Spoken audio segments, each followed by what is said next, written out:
Something highly unusual has happened in the energy markets this year. Even though crude oil prices are down since the start of the year, investors in oil have made a lot of money. Take a look at the performance of WTI and Brent, the two most popular oil benchmarks. They're down 6% and 2% respectively, yet USO and BNO, two ETFs which track those benchmarks, are up by 16% and 21%. That's a huge difference. To understand why this has happened, we need to go over a few key concepts related to commodities and financial markets. The first thing to know is that investing in most commodities, including oil, isn't straightforward. Think about how you might go about investing in oil. You go out into the market and buy barrels full of oil. You sit on them until their price goes up, and then you sell them for a nice profit. That sounds easy enough, but it's nearly impossible to do in practice. No one is going to sell you crude oil, and even if you could buy it, you probably wouldn't want to because the stuff is extremely toxic. So oil isn't something that most people or even most companies can just go out and buy. The majority of the oil in the world is purchased by refiners who take that raw crude oil and turn it into usable products like gasoline and diesel. There are some professional trading firms that have the capability to buy physical barrels of oil for investing purposes, but they're few and far between. For everyone else, the closest they can get to buying physical barrels of oil is buying oil futures contracts. Futures contracts are standardized agreements to buy or sell an asset on some future date. Here's how they work. Say you're a farmer and you've just planted some wheat, but you're worried that the price of wheat might go down before you could harvest and sell your crops. You can enter into a contract with a buyer who agrees to buy your wheat at a predetermined price on some date in the future. By doing this, you could sell your wheat at a predictable price and protect yourself from potential price drops. Meanwhile, the buyer, who might be a cereal company or some other consumer of wheat, is protected from potential price increases. So that's essentially how futures contracts work, except there's no need for a specific seller to make an arrangement with a specific buyer. Futures contracts are standardized and traded on exchanges, so anyone can buy or sell them at any time. The earliest futures contracts were used in the agriculture markets, but today you can find futures on everything from stock indices to Bitcoin and, of course, oil. Now that we've discussed how futures contracts work, let's talk about how they're priced. Let's say that the current price of oil, also known as the spot price, is $80 per barrel. What do you think the price of a barrel of oil delivered 1 month from now is? How about 1 year from now? Well, it depends. In theory, the price of a barrel of oil delivered 1 month from now or 1 year from now should be more than the current price. That's because there are costs associated with holding oil: storage costs, financing costs, and insurance costs. A refiner who needs oil in 1 month could buy the oil today and pay all of those costs, or it could buy futures contracts to guarantee delivery of the oil in 1 month when it needs it. If buying a futures contract is cheaper, then the refiner is better off doing that. If buying the oil today and storing it is cheaper, then it's better off going that route. In theory, this equivalency should keep the price of oil in the future in line with the current spot price plus all of the costs associated with storage. And that should result in an upward sloping futures curve, where futures contracts for later months are priced higher than futures contracts for nearer months, a situation known as contango. So in theory, the oil futures curve should be in contango most of the time, but in reality, it isn't. That's because oil markets don't always operate in a stable environment. Things can and do go haywire, like earlier this year when Russia, the world's second largest oil exporter, invaded Ukraine. Sanctions placed on Russia caused fears that the country's oil supplies could be disrupted, leading to shortages. So oil buyers rushed to secure as much oil as they could get their hands on immediately. They didn't want oil in the future, they wanted it today. That pushed prices for spot and near-month futures contracts much higher than later month futures contracts, a situation known as backwardation. So with all that background, let's come back to our two oil ETFs, USO and BNO.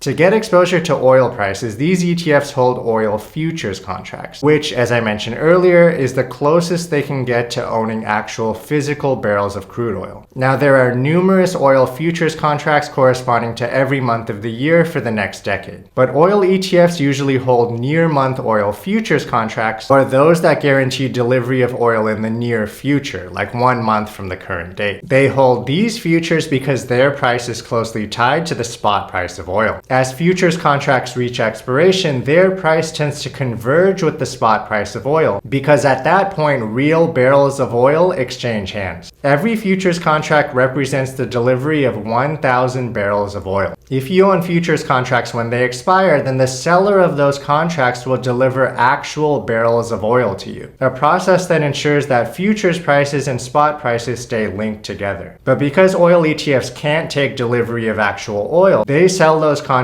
as they near expiration and buy the next available futures contracts. When the oil futures curve is in backwardation, these ETFs are essentially selling high and buying low. So that's what they've done all year long, and it's been great for them because in 2022, we've seen the steepest backwardation in oil market history. That means the price of spot oil and near-month oil futures contracts were way above the price of later-month oil futures contracts. So that means that oil ETFs were able to swap high-price contracts for low-price contracts. And that more than made up for the decline in the spot price of oil. So does that mean that you should run out and buy these oil ETFs? No, these are trading tools. If you have a strong view on oil prices or the shape of the oil futures curve, then you can use them for quick trades. But even if you're bullish on oil, these ETFs aren't great long-term investments because when the oil futures curve is in contango, which it is around half of the time, these ETFs have to sell low and buy high. And that ends up being a big drag on returns. As you can see, since they launched over a decade ago, both USO and BNO underperform spot oil prices. If you want more of a buy and hold investment, then an energy stock ETF like XLE is a better bet. Hope that helps, and follow for more investing insights.